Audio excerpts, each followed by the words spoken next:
Halo Akademika, masih bersama dengan saya Anggreni Dian Kurniawati dari Fakultas Bisnis dan Ekonomika Universitas Atmajaya Yogyakarta.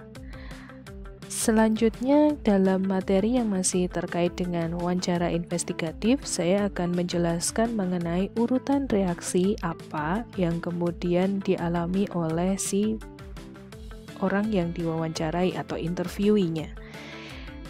Nah, di sini ada urutan stage atau urutan reaksi dari si orang yang diwawancarai ketika dia bertemu dengan pewawancara. Yang pertama, kalau misalnya dia merupakan seorang tersangka atau pelaku kecurangan, maka reaksi pertama yang kemudian akan dia lakukan adalah melakukan denial. Nah, di sini dia bertindak sebagai shock absorber atau terlihat terpana atau bingung, menolak untuk menerima informasi yang diberikan, dan bersikeras bahwa terdapat kesalahan. Yang dimaksud di sini adalah bahwa pernyataan yang kemudian dilontarkan oleh pewawancara itu merupakan sebuah kesalahan, atau gagal untuk memahami apa yang dikatakan, atau pura-pura tidak paham terhadap pertanyaan tersebut. Kemudian yang kedua adalah anger. Nah, untuk urutan yang kedua ini merupakan timing berbahaya untuk mengungkap kecurangan karena tersangka secara langsung menunjukkan kemarahannya pada teman, orang terdekat, teman sekerja atau dirinya sendiri, merasa terhina, disakiti, difitnah, atau nama baiknya tercemar dan mungkin akan mengakhiri tanpa penyebab yang jelas. Nah, di dalam anger ini kita tidak boleh, atau si pewawancara tidak boleh kemudian menegaskan kamu adalah tersangkanya. Tetapi ketika dia melihat ada indikasi seperti ini, ya, bahwa dia kemudian melakukan blaming to others. Nah, oleh karena itu, ya, maka di sini diberikan waktu kepada si orang yang diwawancarai tersebut untuk kemudian bisa lebih tenang lagi. Dan kemudian tidak langsung kemudian menjudge bahwa Anda ya tersangkanya. Nah, kemudian untuk reaksi yang ketiga adalah bargaining and rationalization. Nah, di sini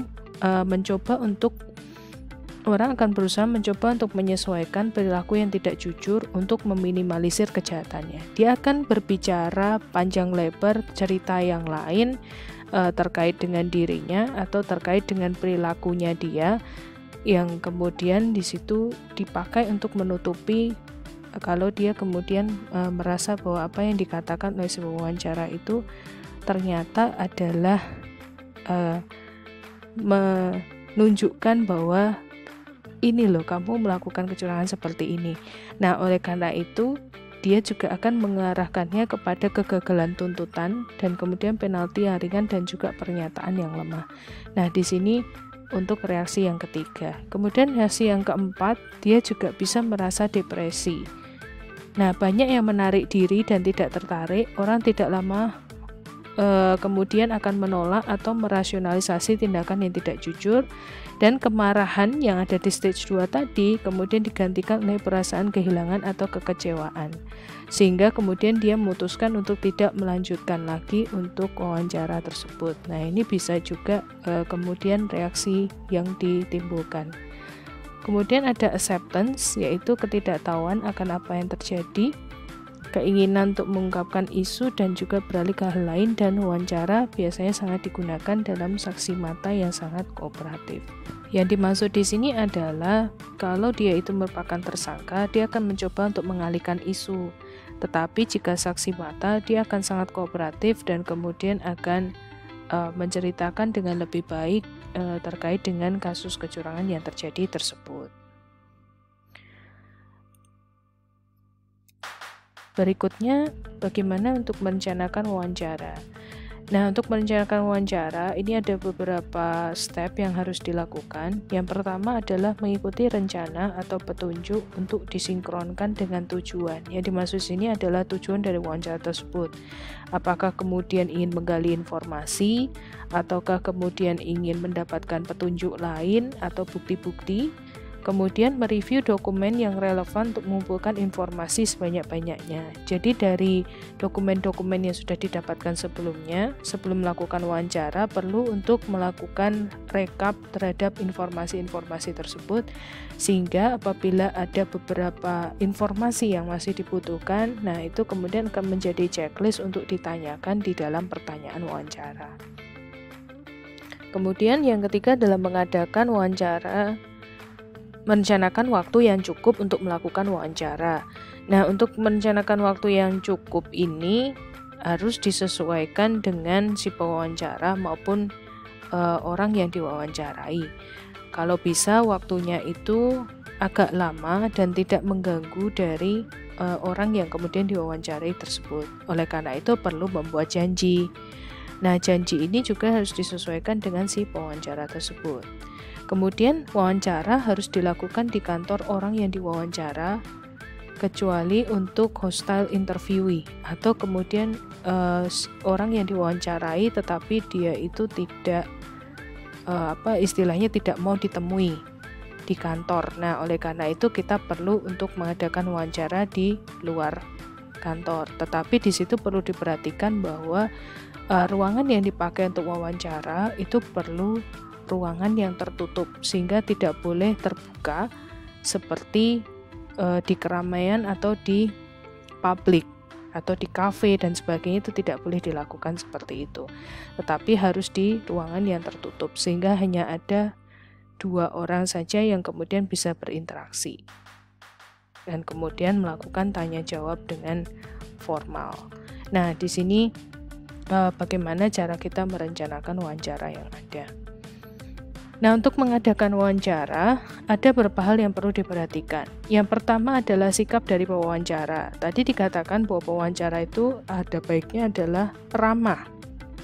Ramah yang dimaksud di sini juga dia menandakan bahwa dia adalah orang yang efisien, sopan, dan berhati-hati dengan bahasa yang digunakan selama melakukan wawancara, dan jangan berbicara dengan orang lain selama wawancara. Jadi hanya fokus kepada orang yang diwawancarai saja.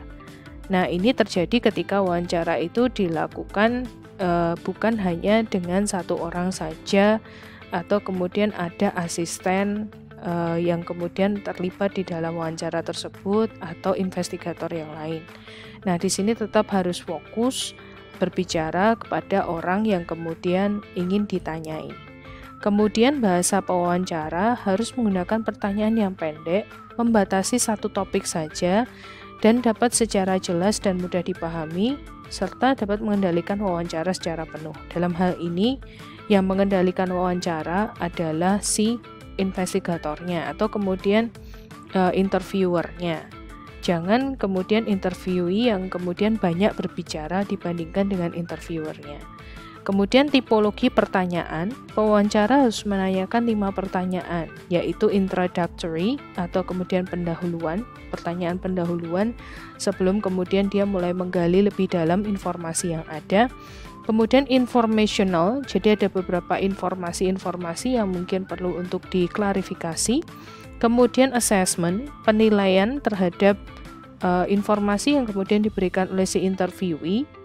Kemudian juga ada closing di sini ketika dia akan mengakhiri wawancara, dan juga ada admission seeking.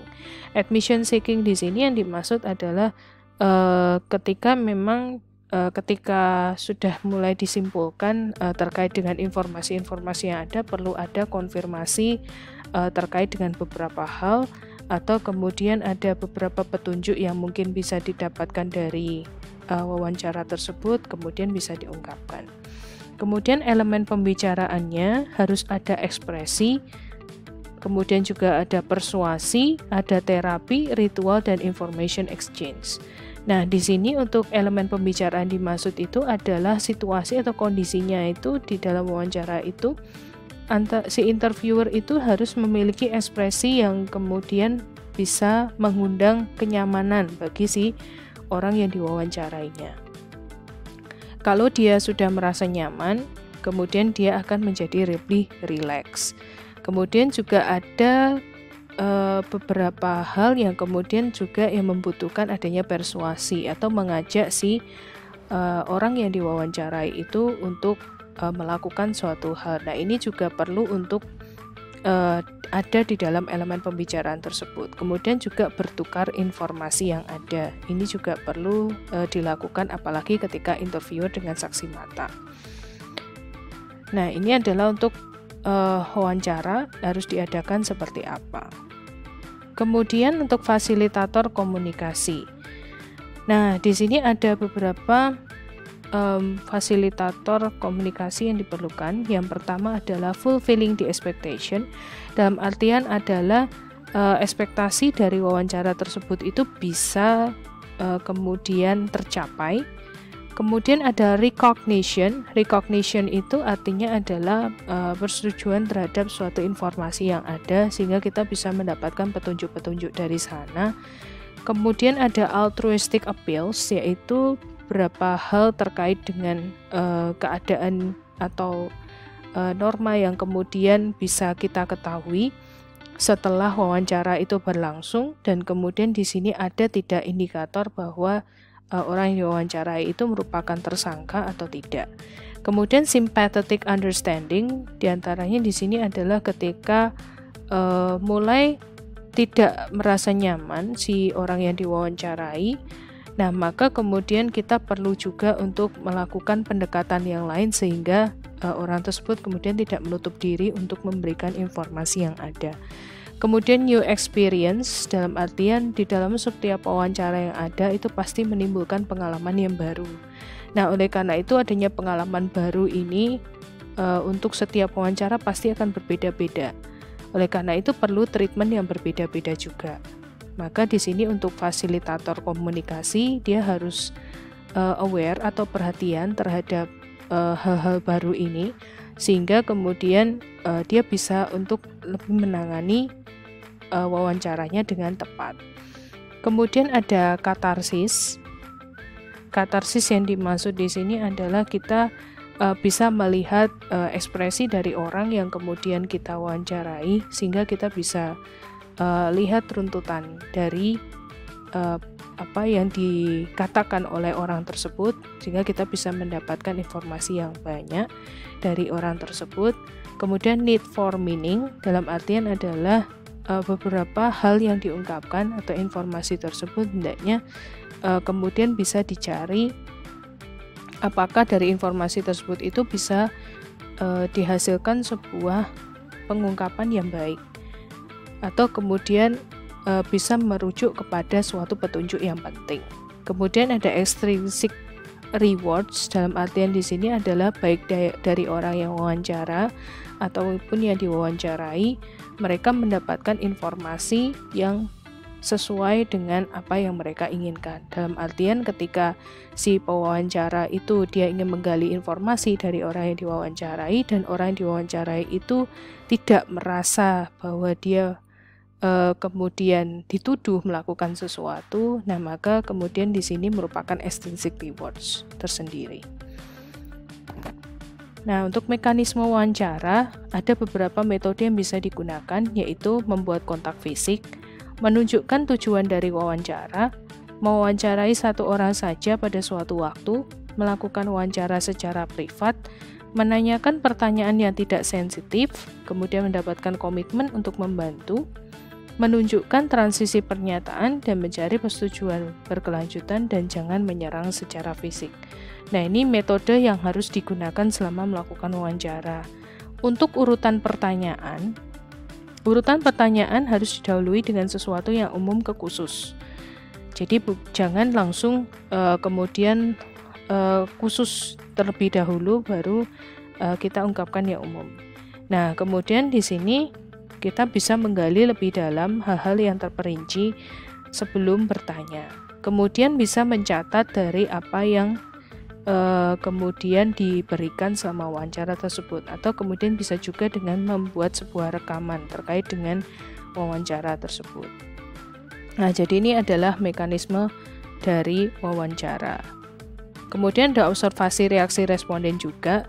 Ketika reaksinya tadi diketahui, kemudian si pewawancara nantinya akan mencoba untuk tutup diri, maka kemudian di sini pewawancara harus sigap terhadap hal tersebut. Kemudian bisa dengan melakukan pengembangan tema, harus meyakini bahwa pertanyaan diajukan tidak menimbulkan reaksi emosi yang kuat, dan metodologi transisi ketika pengenalan telah selesai dilakukan maka langsung bertransisi kepada wawancara lainnya, dan juga